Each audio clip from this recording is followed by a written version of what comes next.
భక్తి పెరుగుతోందా లేకపోతే ఆడంబరం పెరుగుతోందా?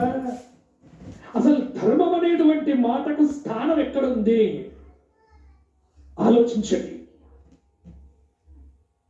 ఎన్ని చేసినా ధర్మం అనేటువంటిది కనుక విడిచిపెడితే ఇవేమీ మనకు పనికి వచ్చేది కాదు. చతుర్విధ పురుషార్థముల్లో మొదటిది ధర్మం అండి. అందుకే ధర్మంతో అనుసంధానమైనప్పుడే డబ్బనేటువంటిది మనకు సుఖాన్ని ఇస్తుంది. ధర్మంతో అనుసంధానమైనప్పుడే కామం అనేటువంటిది మనకు మోక్షానికి గమ్యస్థానం అవుతుంది.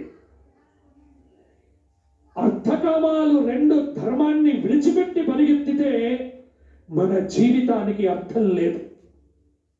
ఈ రోజున ఏమైపోయింది అంటే ధర్మాన్ని ఎవడూ పట్టించుకోవట్లే. ధర్మం చెప్పేది కాదండి.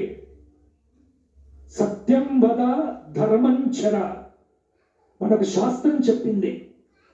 సత్యాన్ని మాట్లాడాలి, ధర్మాన్ని ఆచరించాలి. రెండు విషయాల మీద ప్రధానంగా దృష్టి పెట్టుకోవాలి. ఒకటి ధర్మం కోసం, రెండవది దేశం కోసం. ఈ రెండు మీరు చేసేటువంటి పూజలో కూడా ప్రతిరోజు దీపారాధన చేస్తూ ఒక ప్రార్థన చెయ్యండి.